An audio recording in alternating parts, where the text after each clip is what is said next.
Awesome. Goeienaand familie, my naam is Peer, vir die wat my nie ken nie. En ek gaan vanaand die woord saam met julle deel. En ja, dit is altyd vir my 'n groot voorreg om hierbo te kan staan, week in en week uit om julle te share, woord te share.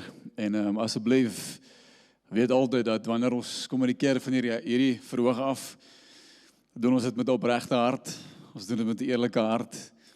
En ons sal nooit iets spreek sonder om dit self toe te pas nie. Ons sal nooit iets spreek wat ons nie tot in die diepste van ons wese glo nie. En dit wat ons spreek, gaan ons self deur, glo ons self en vertrou ons dat dit nie net ons preek nie net preke inligting is nie, maar dit regtig lewendig sal wees. Want ons glo daarin om woord te preek, ons preek uit die Bybel uit en ons weet dat die Bybel is lewendig, want God het die Bybel geskryf en God kom en hy illuminate dit wat in die woord staan en hy maak dit lewendig in jou hart. En die hart is natuurlik dat jy nie net die uit sal stap sonder aande net weer aangaan soos normaal nie, maar dit sal groei en beweeg van heerlikheid na heerlikheid. Ook dat jy nooit sal victim speel nie. Kinders van God speel nie victim nie. Ons wys nie vingers wanneer goed nie gaan soos wat dit moet gaan nie. Ons mou nie, ons kla nie. Kinders van God kom met solutions. Kan jy saam met my sê amen? Ons kom met solutions, ons kom met oplossings na probleme toe. Nou hierdie hele reeks blindfold, dit gaan oor die vyand wat 'n blindfold oor jou kop sit, wat maak dat jy nie meer kan sien wat die Here jou wil wys nie. Jy word geïsoleer en jy begin in 'n bubble te leef of jy begin baie diep in jou eie kop te leef. Dat jy raak half delusionalized teenoor die lewe rondom jou, wêreld rondom jou. Jy raak oneffektief en die lewe begin 'n isolated lewe te leef. En hier is die duiwelse strategie wat ons verlede week oor gepraat het. Onthou, Satan kan jou nie fisies vermoor nie. Hy kan nie sy hande vat, jou in die keel gryp en jou verwrig nie. Hy kan jou nie slaan nie.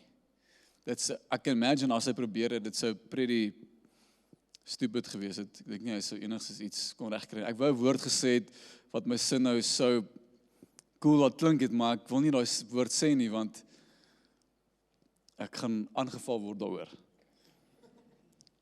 Maar ek kan jou nie fisies aanval nie. Geestelik ook, sê die Bybel, dat Jesus aan die kruis, Satan en sy bose magte van alle autoriteit en alle krag gestrip het. Hy het hulle ontneem van enige mag. Wat ook beteken dat geestelik kan Satan niks aan jou doen nie. Hy kan nie die krag van die kruis reverse nie. Hy kan nie jou redding van jou afsteel nie. Hy kan nie jou nie 'n Christen maak nie. Hy kan nie jou geestelik doodmaak nie. Hy kan nie jou verwyder van God af nie. Maar ons het wel gesê dat hy kan jou torment in jou gedagtewêreld. Hy kan maak dat jy leuns glo wat hy in jou kop sit. En wanneer jy leuns begin glo, sê ons dan nou, dit is hoe jy die duiwel bekragtig. Ek recap van laasweek af. Ons het laasweek gemention dat die enigste manier hoe die vyand wel mag kry oor jou lewe is as jy hom mag gee oor jou lewe, en geen mens in sy heldere verstand gaan die vyand mag gee oor hulle lewe nie. Hulle doen dit onbewustelik, deur leuns te glo wat oor hulle gespreek word, of te glo dat die situasies waarin hulle is nou maar net die Here se wil vir hulle lewens. Dit maak dat jy nie meer kan sien wat die Here wil hê jy moet sien nie. So, wat baie keer gebeur is, ons gaan deur fases in lewens, en jy gaan baie keer deur valleys. Jy gaan deur valleie wat laag is, wat donker is, wat diep is. En jy kan die valley noem vandag. Dit kan wees dat jy iemand afgestaan het in die dood, jy het jou vrou verloor, jy het jou man verloor, jy het iemand naby aan jou verloor. En dit was so 'n traumatiese erge gevoel dat dit jou in 'n gat ingebring wat gemaak het dat depressie en angs 'n realiteit word vir jou. Want dit is 'n realiteit. Jy kan nie vir iemand sê hou op depressed wees nie. Hou op angstig wees nie. Party mense beleef trauma van sekere goed af, dan raak jou brein siek. Die equilibrium in jou brein is af. Okay, jou brein gaan in 'n trauma respons in en hy probeer oorleef. Cortisol spike, inflammasie spike, jou brein raak siek, jou brein kan letterlik siek raak. En baie keer die simptoom van 'n siek brein kan wees depressie en dit kan wees angs. En dan kom jy in daai laag gat in en jy gaan sit daaronder. Of jy word gediagnoseer met 'n siekte. En wanneer jy die diagnose hoor van die dokter af, noem dit diabetes, noem dit auto-immuunsiekte, noem dit kanker, wat ook al dit mag wees, dit tref jou redelik hard hier in jou binneste. Dis nie lekker om dit te hoor nie. Dis aaklig. En baie keer, wat gebeur ook? Dit create 'n trauma response in jou brein. Dit vat jou diep, dit vat jou laag. En dadelik begin jou kop te gaan na donker plekke toe. Jy begin te dink aan goed soos die dood. Jy word gekonfronteer met die dood. Skielik kom jy agter, wag, ek gaan nie vir ewig lewe nie. Wat doen jy dan? Jy begin spekuleer, gaan ek dit maak in lewe, gaan ek dit nie maak nie. En jy begin te kyk, wie of wat is die persentasie van mense wat gediagnoseer is met dieselfde siekte? Wat is die oorlewingspersentasie daarvan? Hoeveel mense maak het? 80% van die mense gaan dood van hierdie siekte wat ek nog gekry het. En jy begin jouself al in te leef binne in 'n realiteit wat nog nie gerealiseer het nie. Baie mense hoor, jy verloor jou werk, iets gebeur in die besigheid, jy doen alles volgens die boek en dit werk net nie uit nie. Die respons in jou is redelik hard, want jy voel inadequate, jy voel jy moet sorg, jy dink aan môre, jy dink aan volgende jaar, en jy begin in paniek te slat, en daai valley kom laag, en weer eens die respons is angs.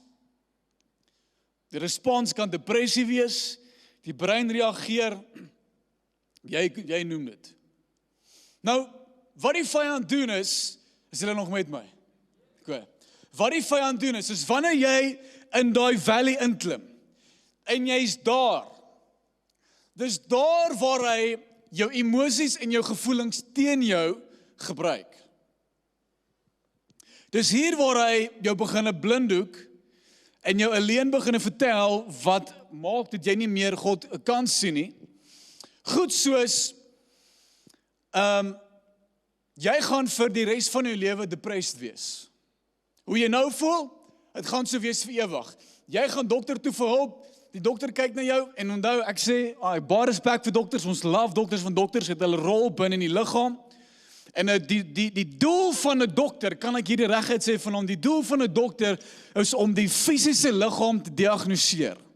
Maar die doel van 'n dokter is nooit om profeties op te tree. Jy kan nie sommer sê amen. Kom ek gee vir jou 'n voorbeeld.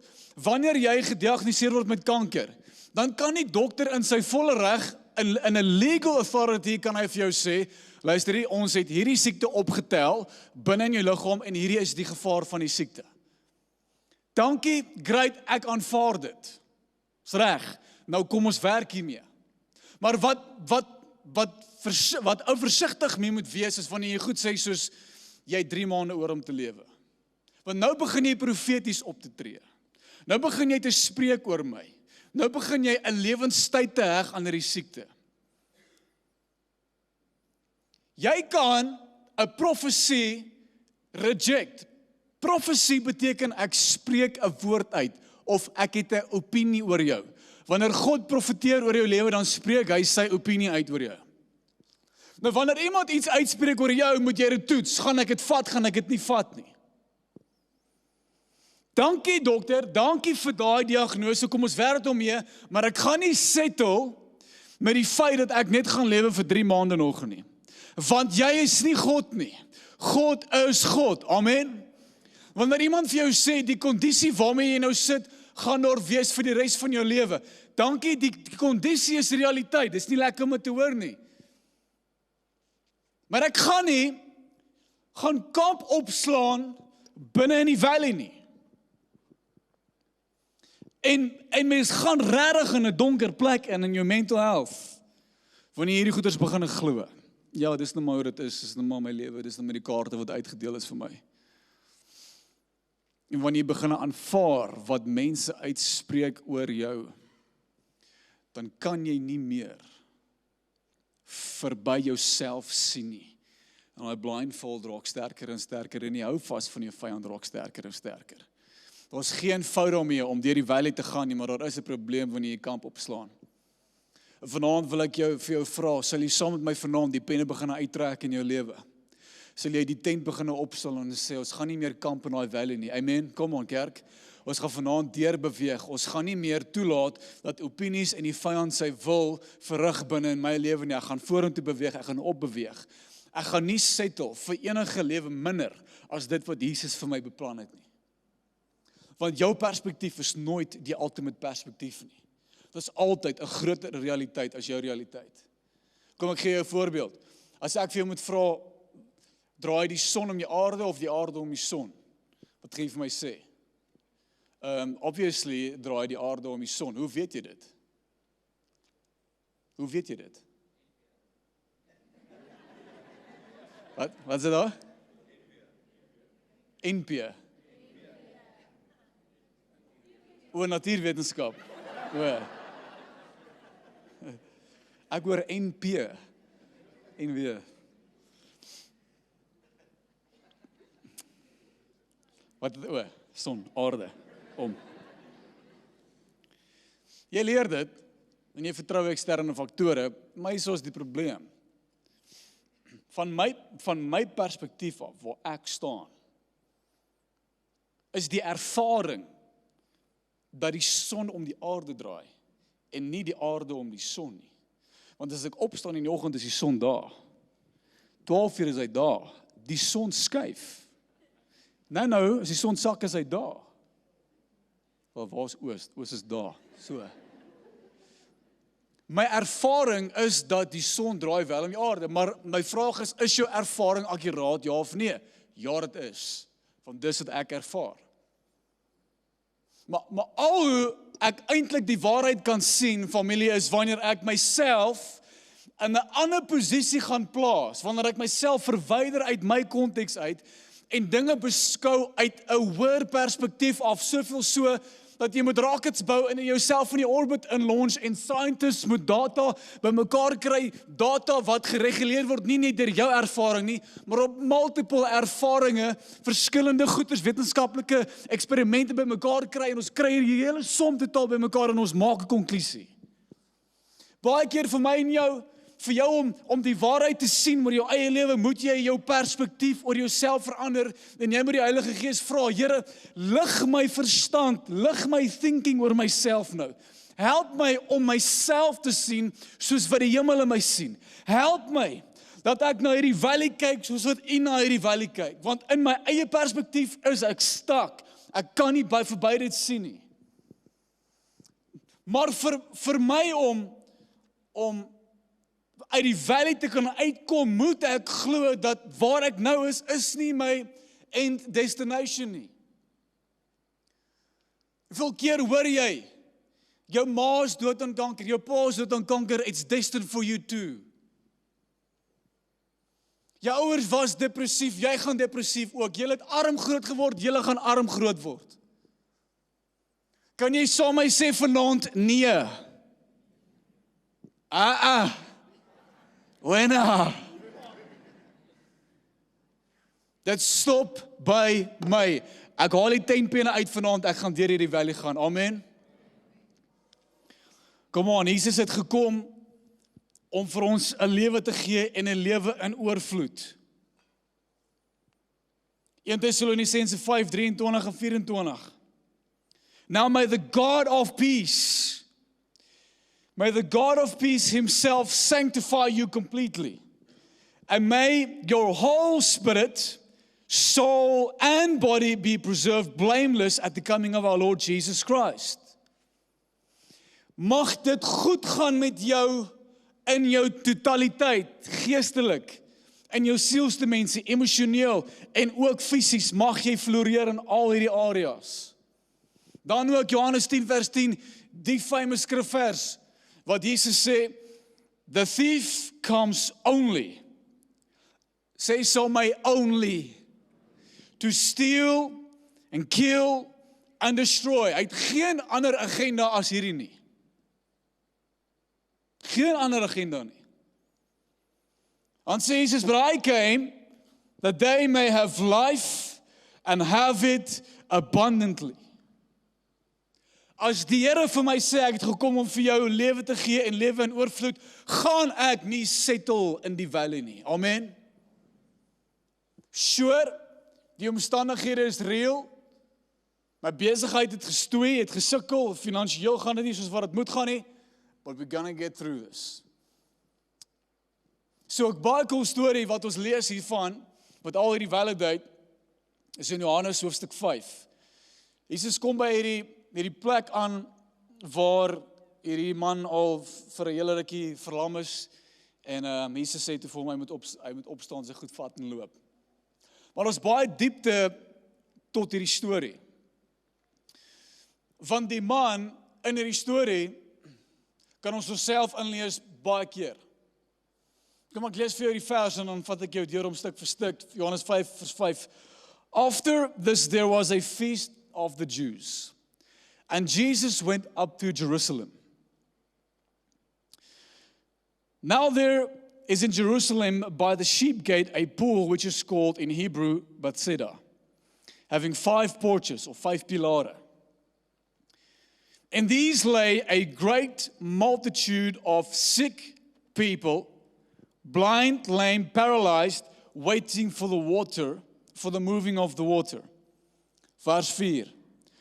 For an angel went down at a certain time into the pool and stirred the water.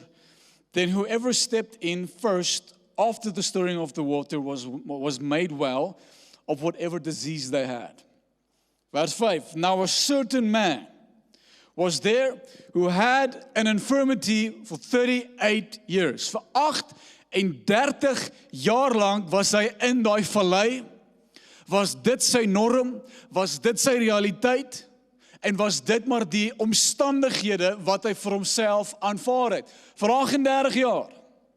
And when Jesus saw him laying there and Jesus knew that he had already been in that condition a long time, he said to him, do you want to be made well?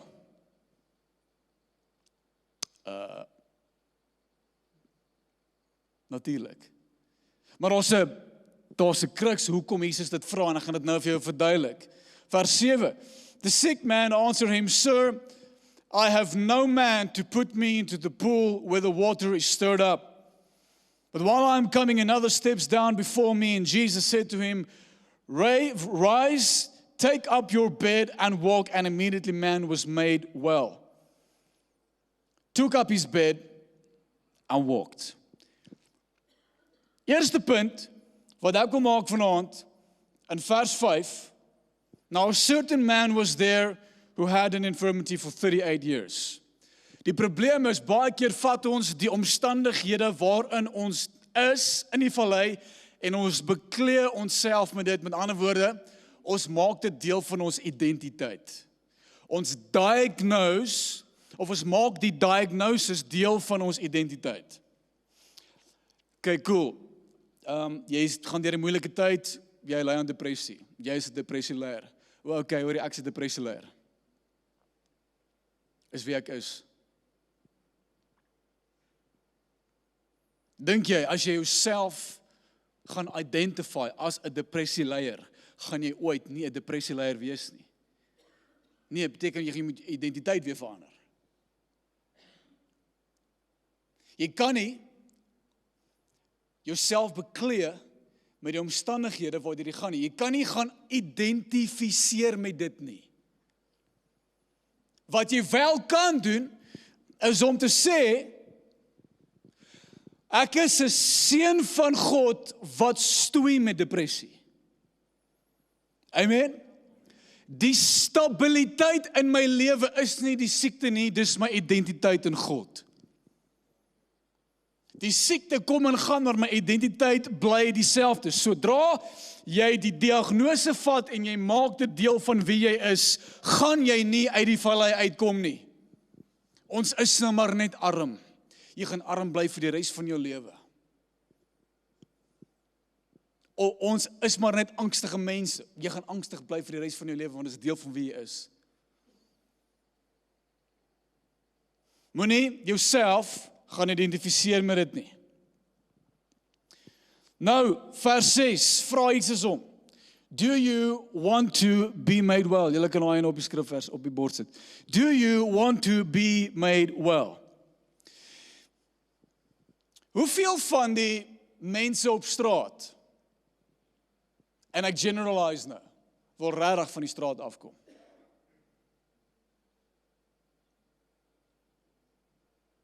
Kan jy nou sê, hulle maak meer geld in daai situasies waarin hulle is, as wat hulle sou doen op 'n ander plek?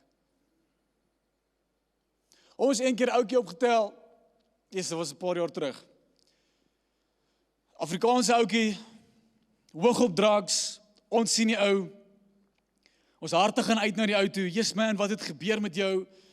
Ons bring hom kerk toe, ons gaan koop vir hom klere, koop vir hom kos, kry vir hom 'n kamer, maak seker hy kan sy tande borsel, en ons verwag vir hom, sê, hoorie man, kom, maak, hier is vir jou blyplek, maak seker jy kom gereeld kerk toe. Die ou begin kerk toe te kom, maar hy kom nie in nie en hy staan buite, hy kom nie in nie en hy staan buite, hy kom nie en hy staan buite, en ons sê vir hom, hoorie man, kom wees deel van die kerk, kom groei, hy sê, moenie julle vir my sê wat ek moet doen nie. Ons wil jou help. Wat is dit? Wat is dit? Is jy God? Is jy God?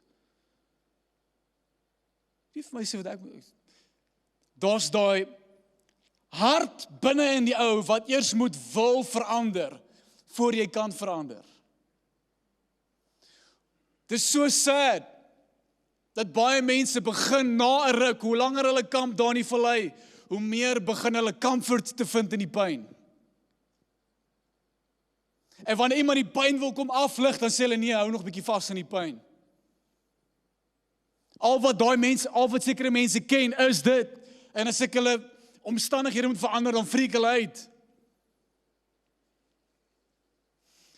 Selfs God homself kan nie jou lewe verander as jy hom nie toelaat nie. Ook hoeveel mense het al so sterk belief opgemaak dat hulle kan nie genees word nie. Dis nou maar hoe dit is. Lak, kom nooit na my toe nie. Altyd na al die ander mense toe. Vir jou om genees te word, moet jy weer glo dat jy genees kan word. Vir jou om deur die vallei te kom, moet jy weer glo dat daar is 'n beter toekoms vir jou. Sommige mense ongelukkig is gebore met sekere staf in hulle liggame. Hulle leef daarmee vir 'n leeftyd. Selfs vir jou. It's not your destiny. God het iets beter vir jou, amen? Do you want to be made well? Vers 7 is sy respons. The sick man answered him, Sir, I have no man to put me into the pool where the water is stirred up. Jy kan vir my bid, maar die dokters het gesê ek kan nie gesond word nie, dit is altyd so. Jy kan vir my bid, maar die ekonomie is in 'n geval sleg. Ek kan vir my bid, maar jy is in 'n geval nie geleenthede in die land nie. Jy kan vir my bid, maar ek bid al vir jare hiervoor, dit gaan in 'n geval nie help nie. Ek weet nie of ek sin maak vanaand nie. Mense begin soveel strooi te glo, dat hulle na ruk goed sê, soos jy kan maar vir my bid, maar jy weet maar net. Hoor jy is nou al die 100ste persoon wat vir my bid in my leeftyd, al nog niks het gebeur nie. Waar met daai attitude gaan ek nie vir jou bid nie. Ek is eerlik. Voor ek vir jou bid, vra ek vir jou, wat wil jy van die Here af hê? Wees spesifiek met my. Sê ek wil hê die Here moet my in hierdie deel van my liggaam aanraak. Ek wil hê die Here moet vir my 'n deurbraak daar gee. 'n Korte geleentheid. Waar? Ek weet nie. Wat se company? Noem die company. Noem die posisie. Noem die bedrag. Gee dit vir my. Dan bid ek presies en direk daarvoor. Glo jy dat God dit vir jou wil gee? Ja of nee? Come on. Don't camp in the valley. Is julle met my? Wees spesifiek. Sê, Pierre, ek wil hierdie van die Here vra, want ek glo dit is wat hy oor my lewe wil doen. So shop, kom jy, laat ek vir jou bid. Jou geloof en my geloof, ons slaat dit saam, ons kyk wat doen die Here. Maar moenie goed sê soos, jy weet, hierdie ouens het al vir my gebid, maar dit werk in 'n geval nie. Moenie verskoning soek vir hoekom jy is waar jy is nie. Vra die Here vir oplossings. Amen. En soms gebeur dit wel so, dat jy kom in daai vallei, en dit is die realiteit, dat jy het in jouself nie genoeg krag om jouself op te tel nie. Jy, in jou eie kapasiteit, kan nie jouself uit die vallei uitkry nie. En ons het almal al gereeld so gevoel, waar jy op 'n punt kom in jou lewe, waar jy stupid voel. Veral in 'n besigheid, jy het alles gedoen volgens die boek, jy het geïnvest waar jy moes, en nog steeds is daar nie groei in die besigheid nie, en jy voel jy hardloop teen 'n muur vas, en jy voel dom. Dis soos, ek weet nie hoe om hierdie te fix nie, ek weet nie. Ek sit met, ek sien hom op my liggaam, ek het al alles gevolg wat 'n dieet is, ek weet nie meer wat om te eet, wat om nie te eet nie, ek weet nie meer nie. Ek het al alles wat oefenprogramme gedoen, ek het niks werk dit nie. Ek is op medikasie, ek drink 4 verskillende pille, ek sê 200 mg antidepressante, ek doen alles wat ek moet, ek weet nie hoe ek hier gaan uitkom nie.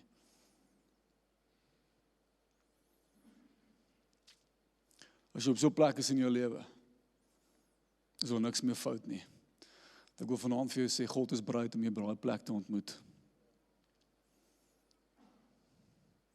Hierdie lam man kon in homself nie by die lewende water uitkom wat gestuur was nie. Toe wat doen God? Hy bring die water na hom toe. Want Jesus homself is die lewende water. En waar jy kort val, kom God en hy maak jou sterk. Kan jy sommer sê amen? Dis die genade van God, die goedheid van God, wat ons in ons swakhede uit hierdie vallei uittrek. Maar vir God se genade om jou te red, moet jy eers jou tent opslaan.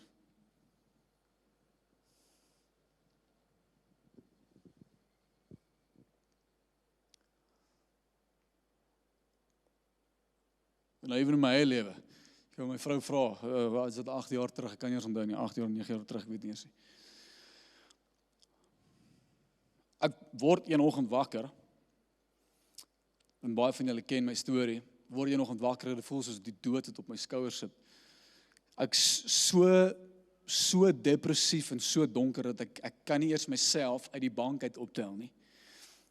As ek kar bestuur, weet ek nie eers waartoe ek ry nie. So. Memory loss, brain fog, weet nie wat gaan aan nie. Ek kan nie preek nie. Ek kan nie. 'n Vrou moet kos maak.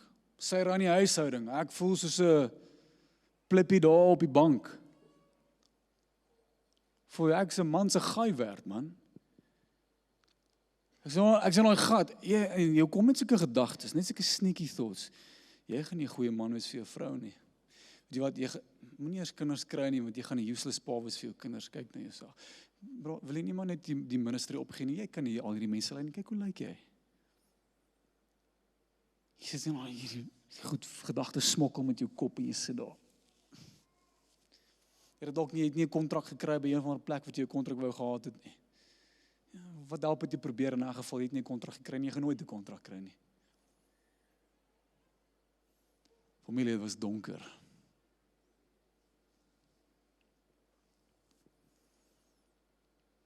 Ek kon nie myself help nie. Maar ek dank God vir sy genade. Ons een spesifieke dag, ons het vir my 'n kar gekoop, ons ry terug huis toe. So ek kom toe weer in die kar om te ry om iets te gaan koop en ek sit daar in die bank. En die Heilige Gees condemn toe 'n gedagte wat ek dink. Weet jy hoe voel dit?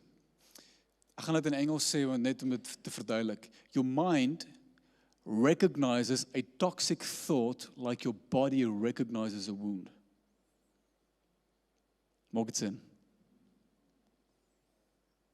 Is 'n doring in my vlees, iets is nie wat, ek het in iets getrap, jou brein voel dieselfde, ek hou nie van wat ek nou dink nie, en dit was asof die Heilige Gees daai gedagte kom accentuate het, hom kom illuminate, kom uittrek, want ek het begin glo, dat ek gaan maar net depressed wees so vir die res van my lewe. Maybe, dalk is dit maar die destiny wat die Here vir my wou gehad het. Of, weet jy wat, ek dink die Here leer my 'n les, want ek is sy sterkste soldaat, en hy gee sy toughest battles vir sy sterkste soldate. Maar Here, ek wil nie nou jou sterkste soldaat wees nie. Ek haat hierdie. Ek was soos kots in 'n tuimeldroër. Nie geweet wat om te glo, wat is waar, is die Here vir my, is hy nie vir my nie. Maar was hierdie een thought wat die Heilige Gees vir my kom sê het, daai gedagte is nie vir my af nie. This is not your destiny. Depression is not your destiny. Ek moes uit daai bank uit opstaan, my tent opvou en begin te declare, Here, ek gaan nie meer aanvaar wat die vyand vir my sê nie. Heilige Gees, kom wys U my, wat is dit wat U beplan het oor my lewe? Want die skrif sê baie duidelik, Johannes 10 vers 10, dat hy het gekom om vir my 'n oorvloedige lewe te gee, en hierdie is nie 'n oorvloedige lewe nie, daarom gaan ek nie settle vir hierdie nie, ek gaan nie settle vir iets minder as die lewe wat die Here vir my het nie. So ek gaan nou opstaan, alhoewel ek nie lekker voel nie, gaan ek toelaat dat die genade van God my uittrek, en begin my lewe weer in orde kry. Dit was in my swakste van my swakste tye. Ek weet nie wie van die ouens is hier wat nog Fusion leiers was daai tyd nie. Fusion, ek was die Fusion leier toe, groei van 100 tieners na 500 tieners binne in maande. Dat ons soveel gegroei het, dat ons uit die lapa moes uittrek en Fusion die buite hou op hierdie stuk gras hier waar die doopbad is. Dat ons week in en week uit 'n stage moes opslaan vir die massas wat hier opgedaag het. Want dis die genade van God wat so sterk beweeg in my swakste tye. En vanaand wil ek vir jou sê, wanneer jy voel, jy kan nie uit jou eie uit met jou besigheid dra nie, dis okay, die Here sal hom vir jou sustain, amen. Kom on kerk, wanneer jy voel, jy kan nie met jouself sustain nie, maak staat op die genade van God, hy gaan jou liggaam vir jou sustain. Dis juist wanneer jy swak is, en ek confess dit voor God, wat hy in my lewe inkom, en hy trek my op, maar laat hom net toe om jou op te trek.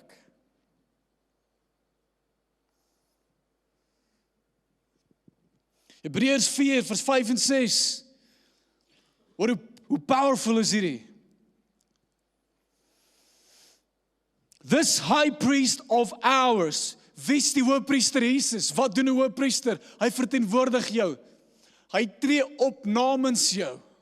Wanneer jy swak is en jouself kan tentoonstel, nie kom Jesus en hy stel homself tentoon namens jou. Wanneer jy nie kan opdaag nie, daag hy op namens jou. Wanneer jy nie kan bid nie, bid hy vir jou. Is julle met my? Die hoëpriester, ons Jesus, staan in die hemele en hy verteenwoordig jou vir die Vader. Wanneer jy in 'n te diep gat is, sê Jesus, ek het jou. I got you.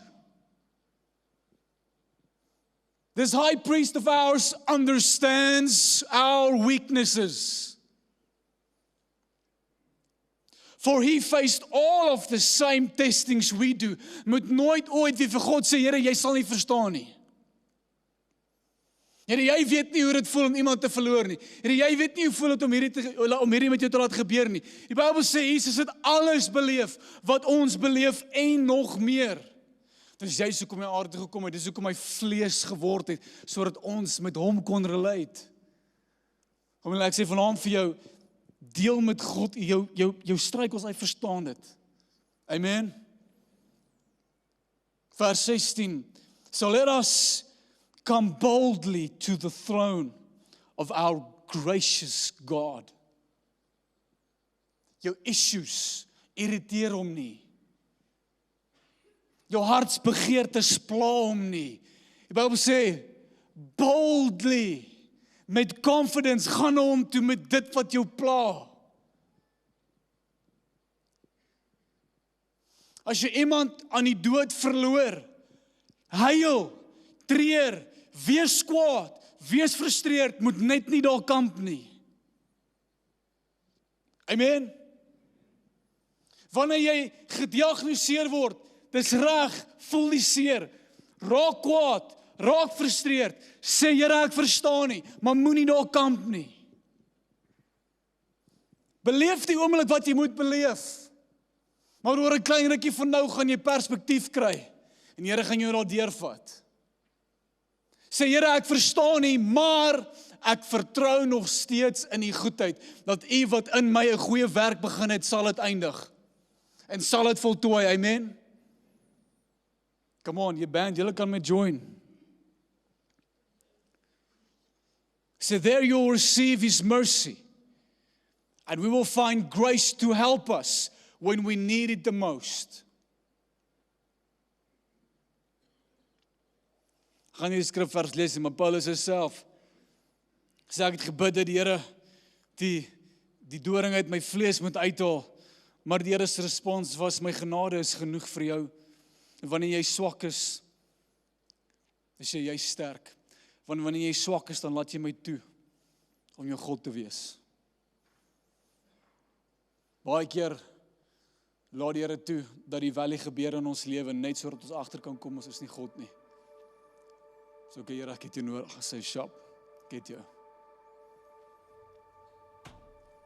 Ons sien ook in die boek van Hebreërs, my laaste storie vir die aand, dan gaan ek ophou praat, en dan gaan ons worship. Maar ek praat te veel. Die Here, die Here kan net die onmoontlike doen deur jou, as jy hom net toelaat. If you just stick to your faith, just don't compromise on your faith, moenie op jou geloof opgee nie. Sure, die goed wat met jou gebeur is nie lekker nie, maar moet net nie om ophou worship nie.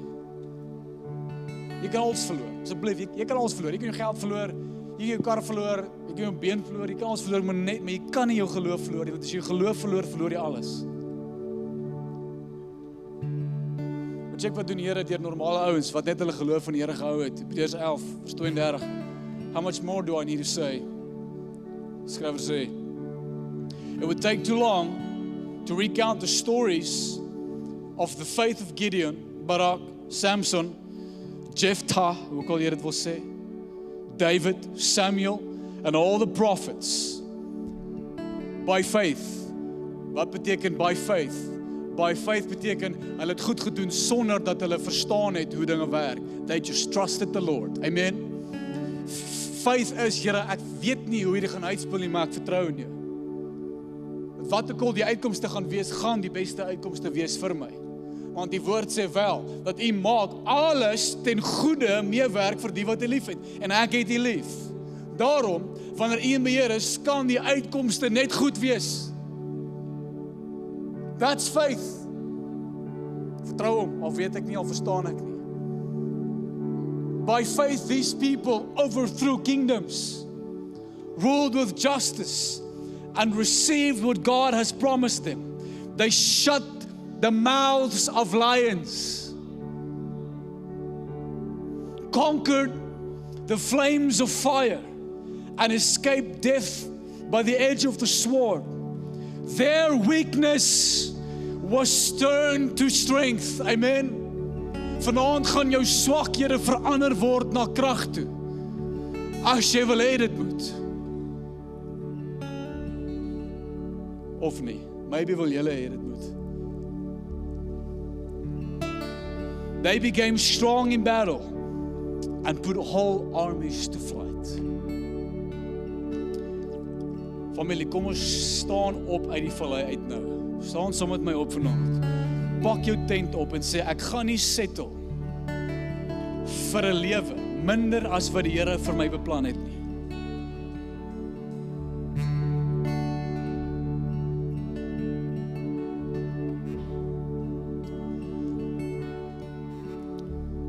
Ook jou oor toe. As jy vanaand swak voel, steek jou hand in die lug op, al twee hande, as a sign of surrender. As jy swak voel, is Here, ek swak, ek is in die vallei, ek kan nie myself hier uitkry nie. Ek weet nie, ek het alles probeer, ek is op medikasie, ek is op pille, ek het kursusse gedoen, ek weet nie, ek is moeg, ek is net moeg. Die Here gaan jy nou bedien. Here, dankie dat jy elke man en vrou in hierdie gebou vanaand geroep het vir greatness. You've called them for greatness. Situasie waarin ons onsself bevind, is nie die einde nie. This is not our destination. Dankie Here dat U in die genade ons kom ontmoet in ons swakhede. En ek bid Here Jesus, almal wat nou vol tension is, vol angstigheid is, may it be lifted off from them right now. Dat U ontmoet hulle daar waar hulle is, op hulle swak plek. Dies Here, vol depressie, hulle gedagtes is vol depressie, thoughts of suicide. Mag hy depressie nou gelig word van hulle gedagtes af, van hulle skouers af. May the weight come off. Want U ontmoet hulle daar waar hulle is. Dies wie se liggame moeg is. May you renew their bodies. May you restore strength and power and health to their bodies. May their bones vibrate with life and may their bodies glow with health. By your grace, may you strengthen them and pull them up out of the valley. Dies wat finansiëel moeg beklei is om dit net te maak, dag in en dag uit, Here Jesus. May you provide graciously every single thing that they need. Ons worship U, Here Jesus. Vanaand, Here, kom ons tot 'n einde, bring ons 'n einde tot hierdie vallei en ons sien uit vir die toekoms. Ons gaan nie meer toelaat dat die vyand vir ons lieg nie. Here Jesus, van hier af beweeg ons op en vorentoe. U het ons geroep om te gaan van heerlikheid na heerlikheid en dit is wat ons vanaand in glo. In Jesus se naam. Sê sommer amen. Amen. Kom ons worship. Kom ons gee die Here 'n hande klap. Kom aan kerk.